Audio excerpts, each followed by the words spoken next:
Welcome to this third lecture in our small lecture series on the concept of Tianxia.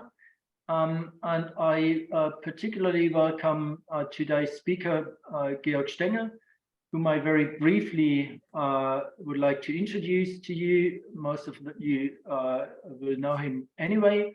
Georg Stenger holds a professorship in philosophy at the University of Vienna.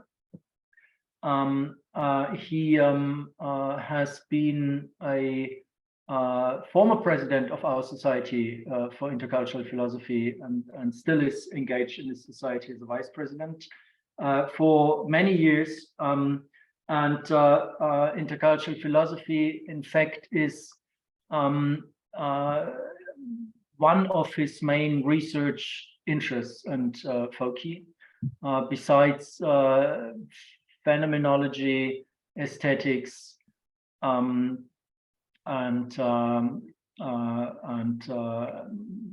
many other interests he's pursuing.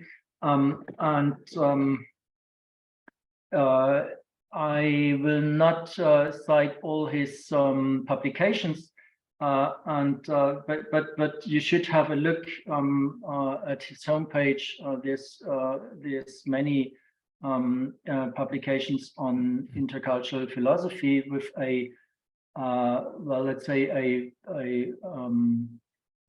certain research focus on East Asian philosophy. He has held a few guest professorships in China as well as Japan, and involved in research projects in worldwide in many countries.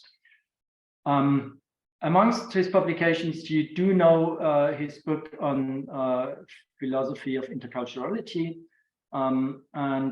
He is he's a co-editor of the Heidegger edition, the Japanese Heidegger edition, and he's responsible there for the German side of the editorial board. Well, today Georg Stenger agreed to talk about Tianxia as well, and his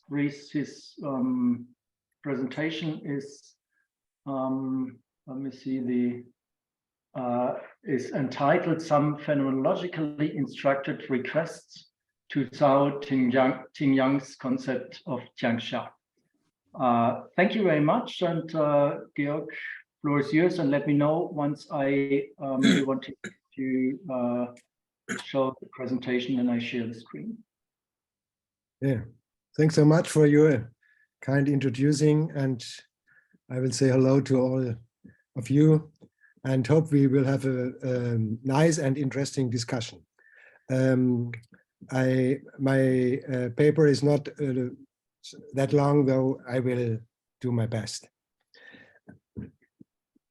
Inspired by the phenomenological research tradition, my analyses are primarily aimed at the respective constitutional processes that can show how something becomes what, as what can be understood and is able to convince in the first place.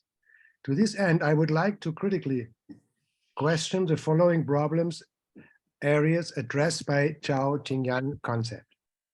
But before that, I have to say that today I cannot deal with all the points I had announced in my abstract. I would need a lot more time for this, but I hope that a further and more in-depth exchange with colleague Zhao will soon be possible, whether in China or wherever. I have only 3 points. The first point, where I may be the most interesting in is the question of so-called methodology. My question is, in the first chapter, what does methodology mean when Tianxia, the topic or subject of the research itself, is used as methodology. As already announced in my abstract, I would like to put up some points for discussion that concern the time-honored concept of Tianxia as addressed by Professor Zhao Tingyang. Overall, if I understood Tingyang's concern correctly, it seems to me that it is laid out as a comprehensive foil that is not only intended to function as a framework for the history of Chinese thought as a whole, but also to absorb and understand all other worlds of culture and thoughts. Associated with this, nothing less than establishing a redefinition of the political, in which both the philosophical prerequisites and the question of method are in the foreground. A major problem I see at work in this approach is the objective of positing the world itself as a political subject. I would nonetheless share Tianxiang's suggestions that world is not assumed. It would require an approach to be named, but rather as a dynamic process in which world as worldness or secularization produces what the author also called the worldization of the world. The extent to which the return to the two-period system of Tianxia can function as a concept that is still alive today, in which an idea for the future of the world, I quote him, is supposed to lie, seems to me extremely optimistic, if not downright fictitious.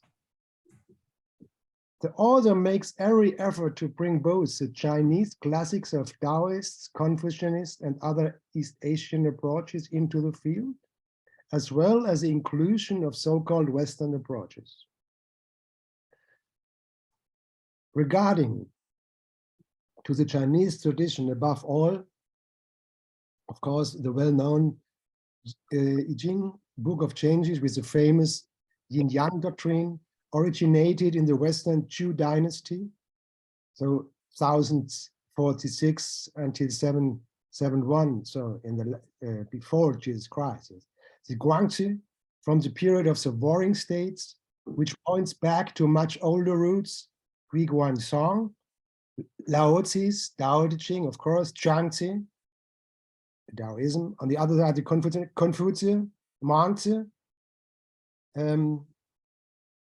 is in his conversation, and Hünze is for him very important, so far as I understood him, the critical Confucianism, which also deals with the doctrine of self-cultivation, which plays a role of education and ritual participation, confer also the Book of Rites and Customs, Li Jing.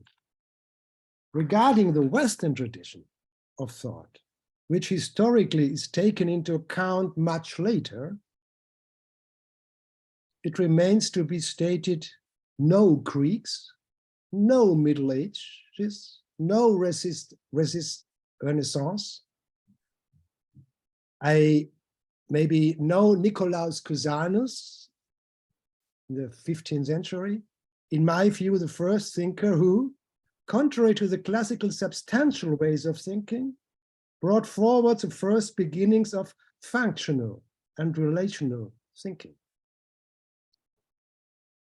So I mention that because maybe for me, it's a philosopher who is quite close, more close than the others I mention now. But nevertheless, Thomas Hobbes, Leibniz, Rousseau, Kant, they are just a partner in the discussion for Zhao.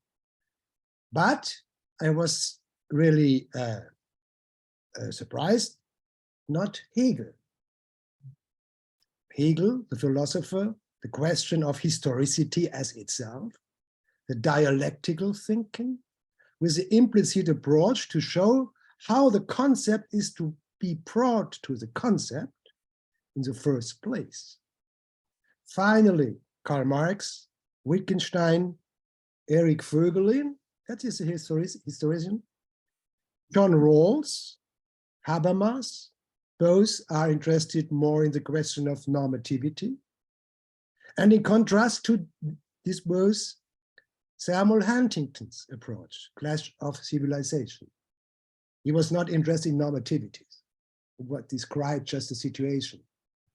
We can talk about if you want. All in all, a very special selection, isn't it?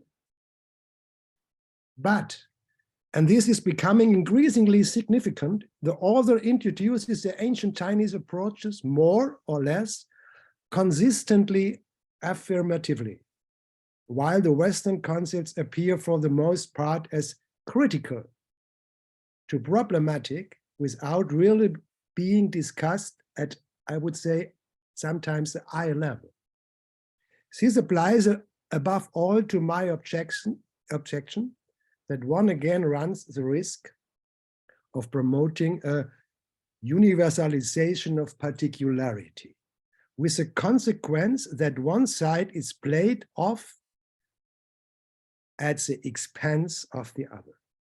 History, not just the thought history, has drastically made it clear to use that so-called truth claims, polity, which ultimately lead more to armed conflicts than to mutual openness, which mutually listen to each other and thus work towards a constructive and productive encounter.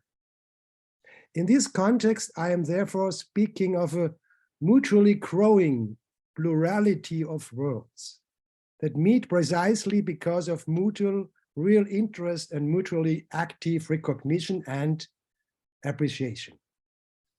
In fact, the term compatible universalism is found in Zhao's book, with which the author strengthens the concept of multiplicity or plurality over mere difference of cultures, which only aims at tolerance rather than respect. So there is a special, I would say, a closeness. Here I see a prospect that can be successful, which opens up between the cultural worlds, even if some metaphysical assumptions and also reifications make reading difficult. It was my experience when I was reading that. Sorry, I got it late and I had only in the German version. I should have the others. However, a certain unease remains with regard to the question of methodology, insofar as the author does not take a closer look at the approach associated with each method. Each of the philosophers mentioned is always associated with their own methodological consciousness. It means a certain approach, whether it is metaphysical, formally logical, transcendental, dialectical, humanoidical, phenomenological, structuralistic, post-structuralistic, or whatever.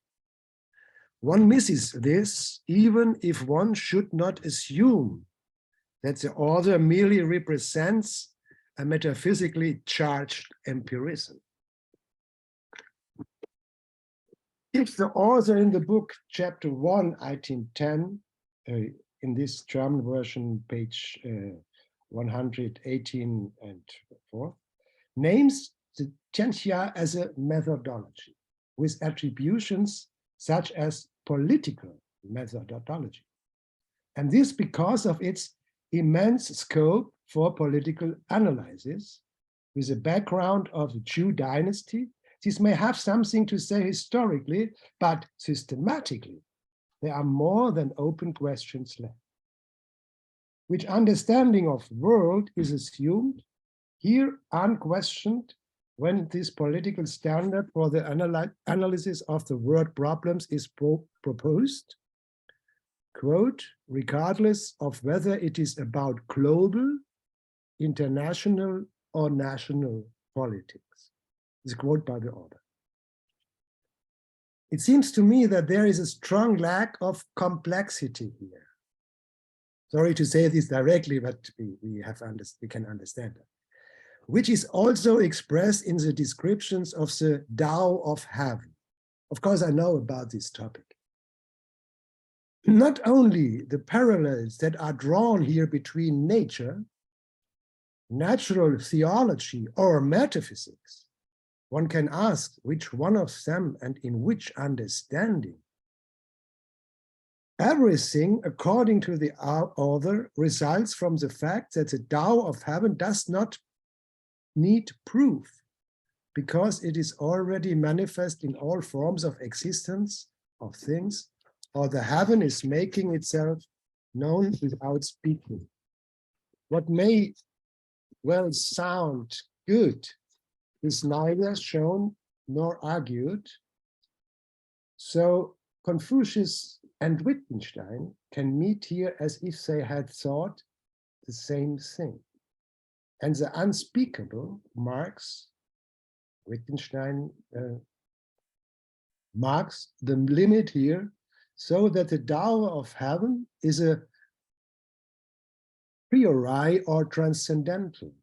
And every transgression, I quote, is a self-destructive act which amounts to self-negation.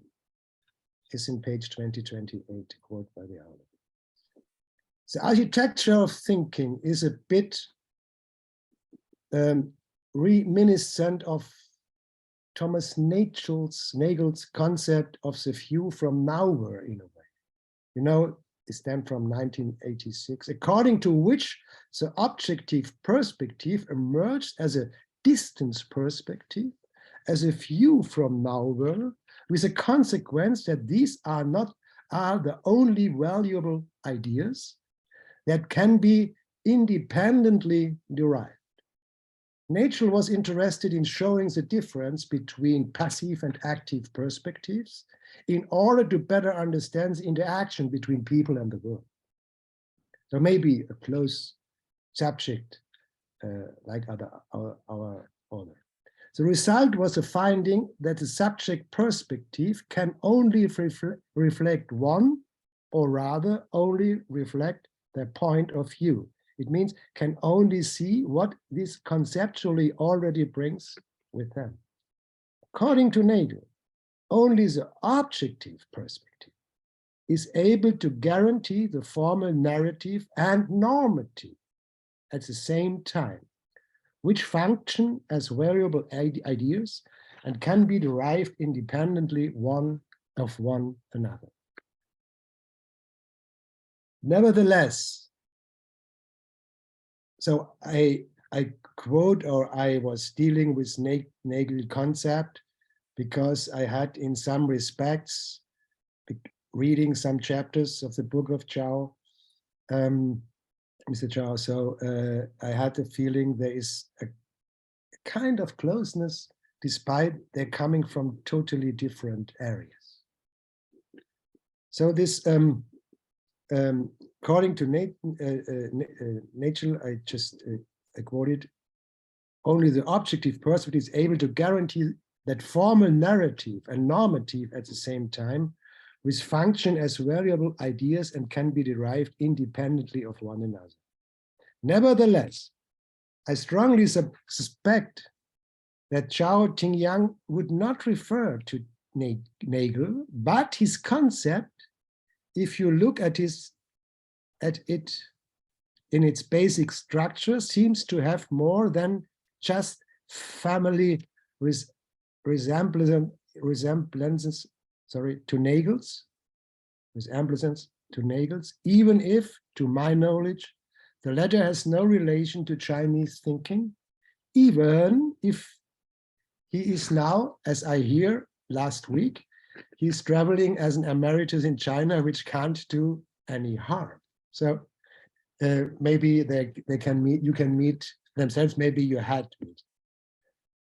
So far, first point, my first introduction point, so to speak.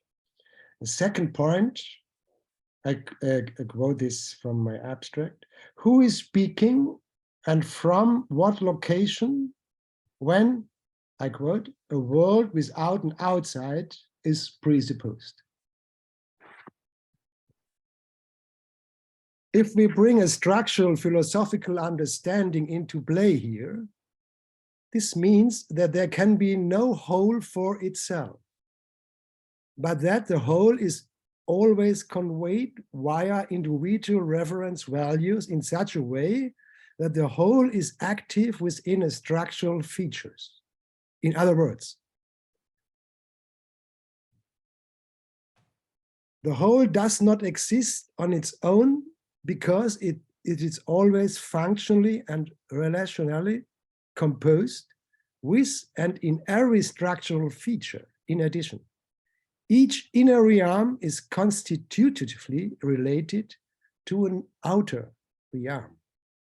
The whole, if one can still speak of it at all, is not simply given or even accepted, but it's constantly experienced as challenged, demanded, addressed, so much that it has to be conveyed constantly.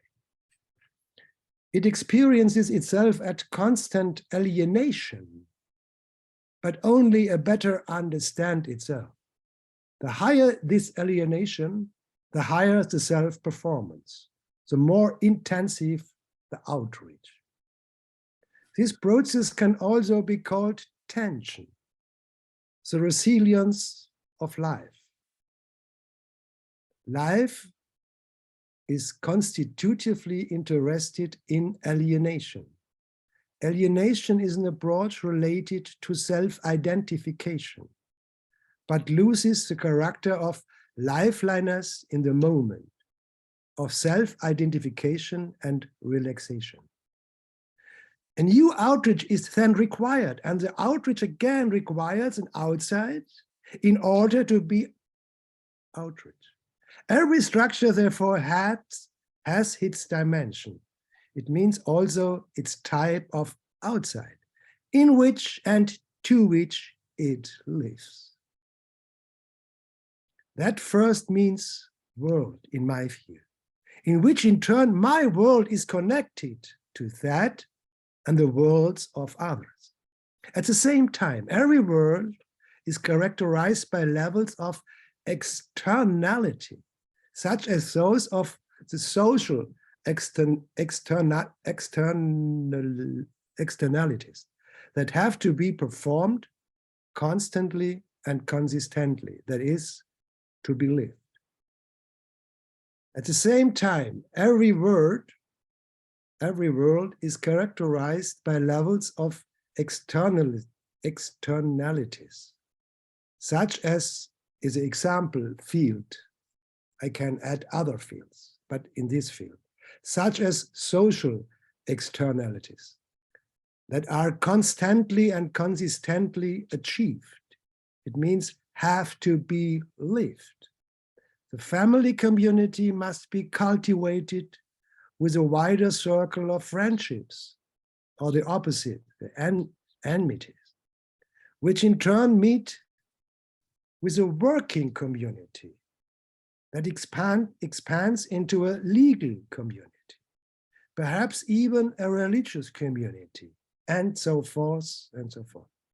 All of them, and one could name more, have to carry out, answered, conditioned, and determined by us in our respective I, me, or we. The more intensely this wholeness is achieved and experienced, the more important it becomes to identify myself with the world in which and as which I live. In summary, as long as I perceive the world as outside of me, I am not I or myself. I am not in the world. But it's about understanding that, as in this case, I and world only emerge from each other. I can't separate from which point of view ever. If you look in this, I would say, phenomenological structure, self-structuration, structure. I wanted to put this point to colleague Zhao as a critical question. And as long as we objectify both reference points of me and the world as substances or given realities, then we fall behind the dynamic and genetic events, which is always a constitutional event. At the end of this brief reflection, however, I had the feeling that Zhao Tingyang also wanted to understand it in one way or another. What I want to say, it's despite all these critical points of view, I tried to argue. There are some views in common, and I had a feeling by reading different chapters, again, here and there, that there are, they had some misunderstandings, and I tried to correct. Sometimes I was falling back, and my misunderstanding was saying, yes, you are right, but on the other side, I had the feeling, no, he is meaning another thing. Sometimes I was thinking maybe the translation is maybe could be improved. I don't know. I only wanted to say it because some chapters, some arguments I couldn't follow because of other arguments which were given before. It's only the context I wanted to express. I come to the last one, so it's another one I will look with you together on some slides where I just describe or will show maybe much more deeply as I did this in the first two chapters. First one, it's a few years ago, in the meanwhile, just more than 10 years ago, but it's always for me very interesting. I was dealing with the concept of Eugen Fink, because for me it's so very important. He is a scholar on the one side from Husserl, on the other side Heidegger, and at the third one is for me most important. He was maybe very close friend with Levinas, and he was always open for that. He was dealing with all these approaches from these philosophers I mentioned. And I wanted to show one picture, one drawing I did. So it's just only the last one, or one of the last one, not the last, but one of the last steps, where you can see this in Old Greek, the Phyen, in Germany, von sich her aufgehen. So to go from your own side. So it's just a kind of not only increasing, it's just coming out of your own, yes? It's a process at the end. And Fink was just interesting in this inner dialectical scheme, so to speak, between world openness on the one side and on the other side, hiddenness. It's not open, but both are very important, every side for the other side. The background is that he was calling both sides, the appearance area is always the same and at the other side totally different. It depends on from which part of this structure you will look at the whole of this structure. And in the midst, there is so-called, you can say it's a dialogue, if you are allowed to say that, with me, the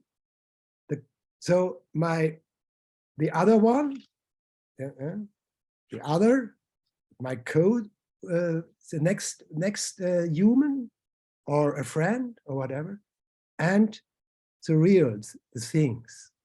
This is always a structure which is working to come to this, what the philosophical tradition is mentioned, being. Yes, it's not just given or there. It's just always a result from this structure I wanted to highlight. And Fink was saying this one appearance is an absolute media. It's just going to the world openness. And the other is just the, yes, the, you can say the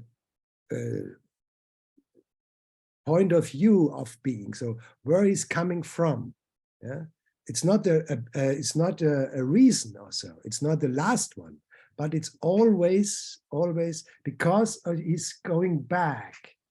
That is, sometimes you can see maybe a Heideggerian context, but not only. Yes, Fink was, in my view, Fink was always interested in describing and showing the life and the possibilities of phenomena. Think only on his book, Basic Phenomena. Yeah. So far, maybe the next one is Fink again. It's going further on. It's more showing the dialectical game. So the opposite, yes. So we have a relationship directly, and it's always a struggle. Yes. So it's appearance and not appearance. It's very close and far away. It's just present and totally the opposite. Yes. Life and death, thing and the worldwide structure. Yes. Or a presentation or idea I have, or that the most of the things we can't have idea, but it's a promoter to get, to have, to find in an idea or the concepts, and what is not enclosed in the concept. It's always a struggle, or to say something and it's not to say. The most of the things in our language is not said, but it's inside what we are saying, partly. And this is the reason why we always are talking. We're talking because our talking is an excusement that we can't say what it is. That is just always this dialectical process of things. And this structure will show that if you look, it's just the beginning on the left side. It's going around, it's going and just time, space, language, and all these things, our body, our sensitivity. It's just creating in this round, it's going around and it's looking, find another areas, other places, and see with finding one, the others are pop up again, come again, ask him, criticize. And then it's going at the end in the inner side and go from the inner side to the outer side, the cosmological world. So the death at the end, yes? So death in the meaning of, Fink was just quite close with Heraclitus. So this is the process of that. Maybe I mustn't say more about that. It's self-interpretation of this picture, and it's a kind of it's showing us kind of creation of the world in a way. I have another, but it's too complicated, where you can see Fink was not, he was trying, I'm not sure about that, but he was trying, why in the Western, so Christianity, but not only Christianity, the levels of the angels are necessary. So for me, it's just a bit curious, but I only mentioned that because he was thinking at all, not only consequent of all basic structures of a phenomenon. How they are dealing and how they are depend on the other. It was always, look at his interpretations of this book I mentioned just before. So far, maybe it should be enough. Maybe if you come to the next, do you have next one, please, Niels? Yes, this is now going back to the other one. So I have to say, he was my philosophical professor, teacher, and of course, you learn much. Every one of us have such people or colleagues who are in a way responsible for your own way, so to speak. Yes, and this is Heinrich Rombach. He was a scholar and a student with Eugen Fink. In my view, he has getting more by Fink as he published about that, but maybe that is a normal, maybe a situation in this time more than nowadays. So, but he, I was going back to a scheme of from him too, and I was had some ideas or some positions inside he was not aware of, but it was not his question, and is a so-called situation. Yes, the situation of situations. It's just what makes our world to a situation. Situation is so-called a small world, if you want to, if we can say, yes. But it's always not only a small one. In every small one of a situation, other, not mentioned, not failed, not we are not aware of that, but they are partly there. They are always involved in every concrete situation. So that is a special one of a structure of situation. And this is, you can see, though, for me, it's the most important thing. On the one hand, is situation concept. And it's, for me, it's why I show this. It's a kind of formation of meaning and generating of meaning. Yes, it's not only given. It's just showing, and I come back to Fink before, but this is in another, I would say, more interesting for nowadays.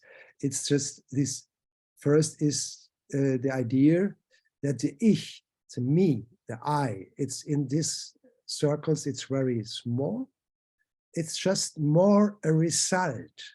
It's not the beginning. Mostly we are begin in the Western part of philosophy in general. We have the subject, we have the individual, and this is a critiques by Zhao. And I would say he's right in that way. Not totally, but in a special view. Because I would say me is always me because of the others. Not first me, no, the other is always not only a mirror of myself, maybe Lacan, no, it's much more. It's an ethical one. It's like Levinas was saying, but mustn't be. Could be just another one. But the other is always a part of my me, from the beginning on. So I could be only me as being within us. But us is the same. It's not given. It's not waiting for me. Us is just a result. It's a respondence. It's an echo in myself and other me's too. And this me and us, this we and us, if this would last, or if it would lose its inner movement, it will be coming to a baggage, to a self-understanding, what we can say a fundamentalism position. That is the problem. It's the same as me has, and us and we has too. It's a political consequences. Nowadays in Germany, we see that, yes? The people everyone is against this, coming together. And the more this is not discussed, is not open for other options and so on, the more it's going in the inner side of themselves. And the reaction is a kind of, we know that, it's a kind of, yes, not only critiques, it's, yes, at the end of power in a negative sense, yeah. So what I want to say is all of these structures have the tendency for that the things are going on. They will be not only produced, they will be always asked and get answered. And so it's going ahead. The way is establishing by itself by going the way. It's an old Taoism idea. I like it very much.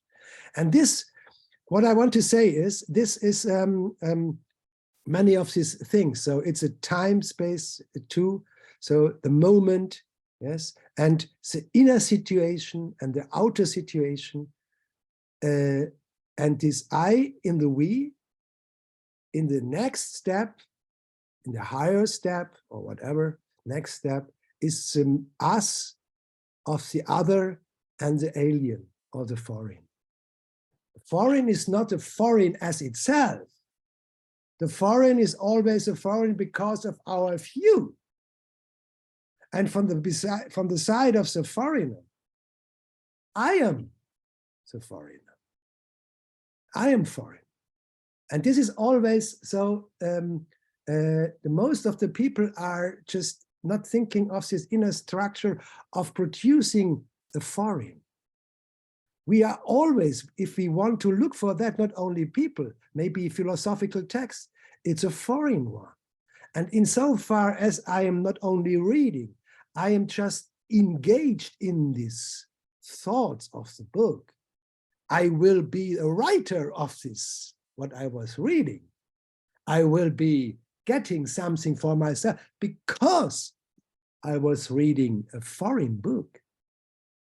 So all this structure, this emergency, that is what I, emergent constellation, this is what I want to point out in this way.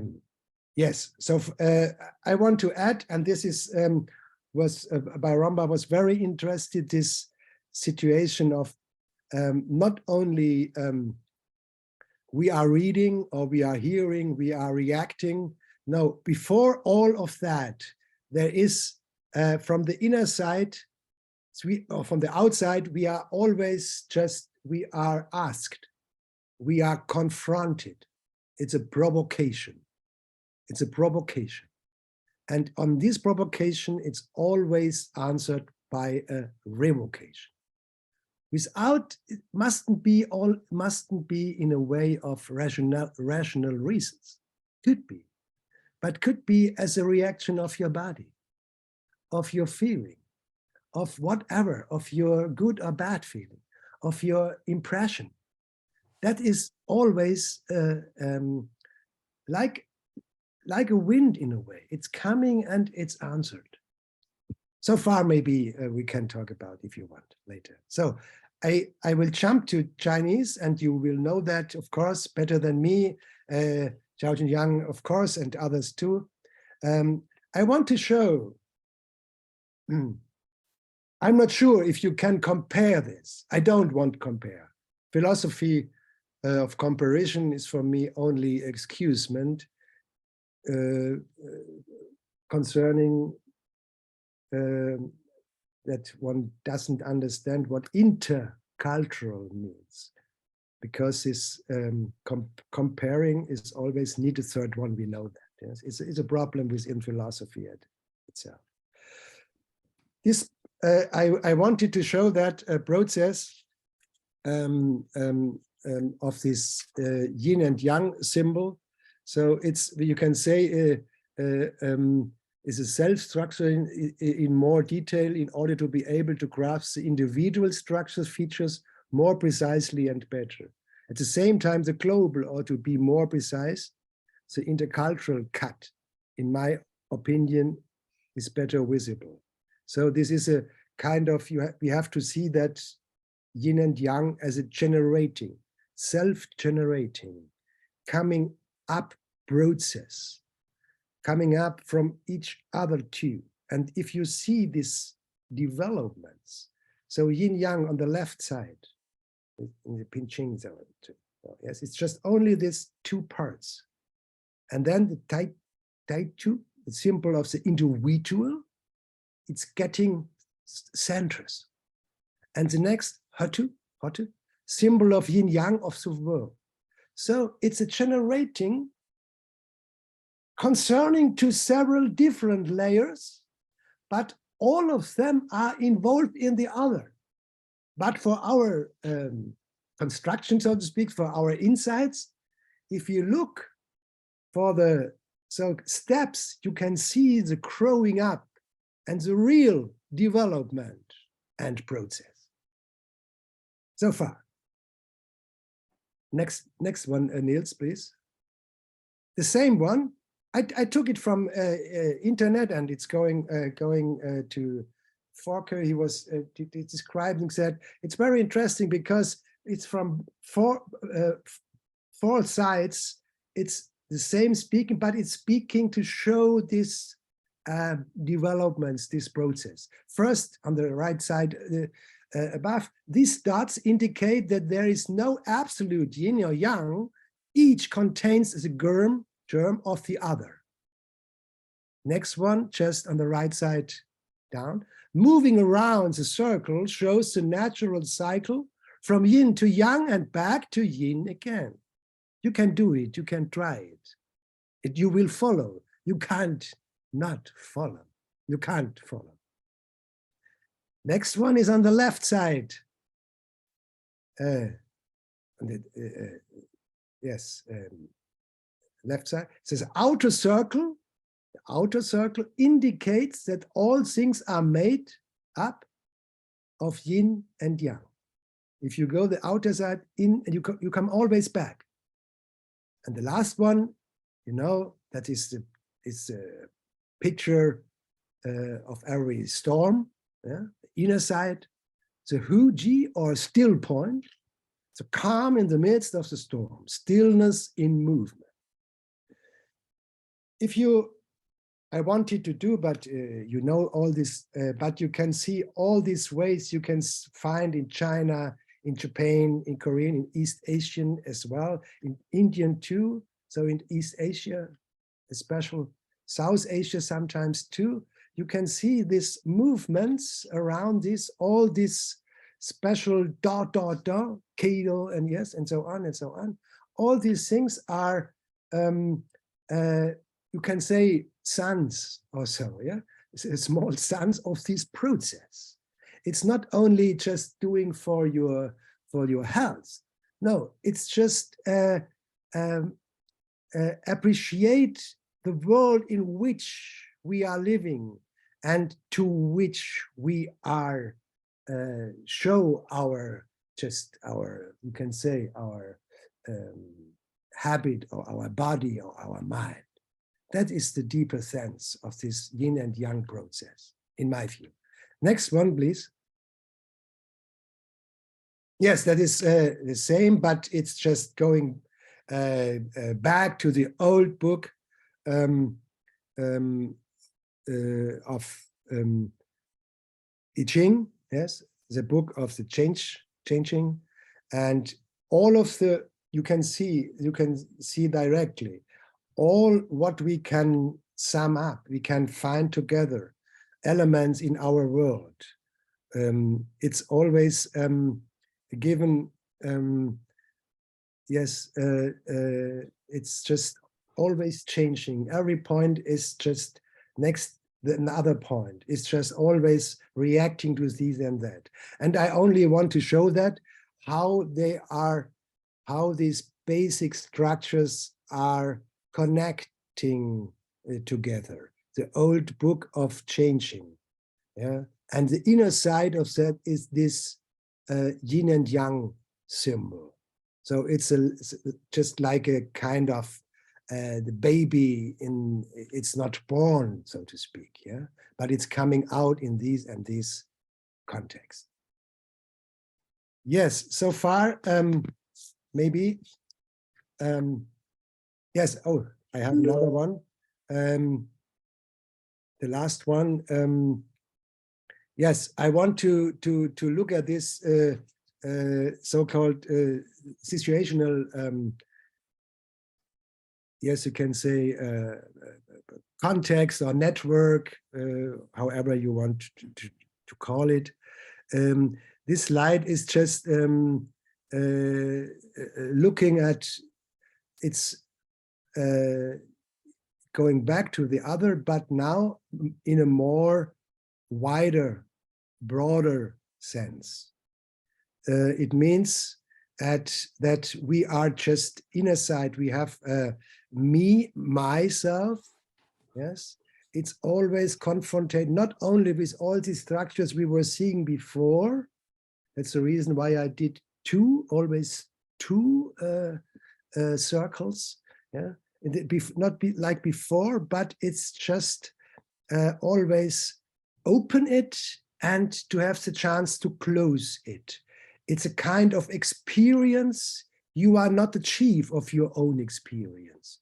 You are maybe more a result of your own experience. At the same time, this winning of your own is just always aware of the I, me, from the other side, from the so-called experience of the foreign, the other one, the alien, so to speak.